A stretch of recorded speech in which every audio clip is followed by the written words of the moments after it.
നിങ്ങളൊന്നും ഒരിക്കലും ഞാൻ പെട്ട കഷ്ടപ്പാടൊന്നും നിങ്ങൾ പെട്ടിട്ടില്ല. നിങ്ങൾ സ്വന്തമായിട്ട് ഈ ഉടുപ്പും കഴുകുക പോലും ചെയ്യാത്തവരാണ് നിങ്ങൾ. അതും ആ പാവങ്ങൾ അലക്കുകാർ കുറേ പുറയിലിരിപ്പുണ്ട്. അലക്കുകാരല്ലേ നിങ്ങൾ? 10ാം ക്ലാസ്സിലാണ് പഠിക്കുന്നത്, അവൻ്റെ തുണി കഴുകരുത്, നിങ്ങൾ കഴുകി കൊടുക്കും. ഇതൊക്കെ തന്നെ ഏറ്റവും വലിയ പാതകം.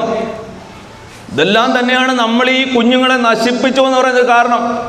നിങ്ങളിവിടെ ഉള്ളത് കൊള്ളാം. ഈ കുഞ്ഞുങ്ങളെ കൊണ്ട്, പെൺകുട്ടികളെ കൊണ്ട് ചായ തിളപ്പിക്കാൻ പഠിപ്പിക്കത്തില്ല, മീൻ വെട്ടിപ്പിക്കത്തില്ല, പൊറോട്ട ഉണ്ടാക്കത്തില്ല, ബിരിയാണി ഉണ്ടാക്കാൻ പഠിപ്പിക്കത്തില്ല. അവരെന്ത് പഠിക്കുന്നു? 10ാം ക്ലാസ്സിൽ പഠിക്കുക. എന്ത് പഠിച്ചു? അവസാനം എന്ത് പഠിച്ചു ഇവരൊക്കെ? അപ്പോൾ പഠിക്കേണ്ടതൊന്നും ഇവരെ പഠിപ്പിച്ചിട്ടില്ല. ബഹുമാനിക്കാൻ പഠിപ്പിച്ചിട്ടില്ല. റോഡിലൂടെ പോകുമ്പോൾ ഏത് സൈഡിൽ കൂടെ പോകണമെന്ന് പഠിപ്പിച്ചിട്ടില്ല. അപ്പോൾ നമ്മളിങ്ങനെയൊക്കെ ആവും.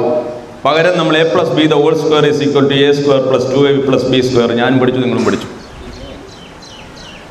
1ാം പാനിപ്പറ്റ് യുദ്ധം, 2ാം പാനിപ്പറ്റ് യുദ്ധം, മുഗൾ രാജവംശത്തിൻ്റെ തകർച്ച, വളർച്ച, പതനം, ഔറംഗസീബിൻ്റെ വിനോദങ്ങൾ, ഫ്രാൻസിൻ്റെ ചരിത്രം, ബ്രിട്ടൻ്റെ ചരിത്രം, India before Gandhi, after Gandhi, ഇതെല്ലാം പഠിച്ചു.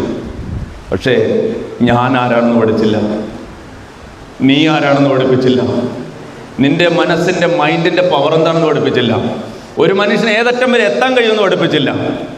പകരം പഠിക്കേണ്ടാത്ത കുറേ കാര്യങ്ങൾ പഠിപ്പിച്ചിട്ട് നമ്മളതിൻ്റെ പുറത്ത് A+ കയറ്റി വെച്ചു.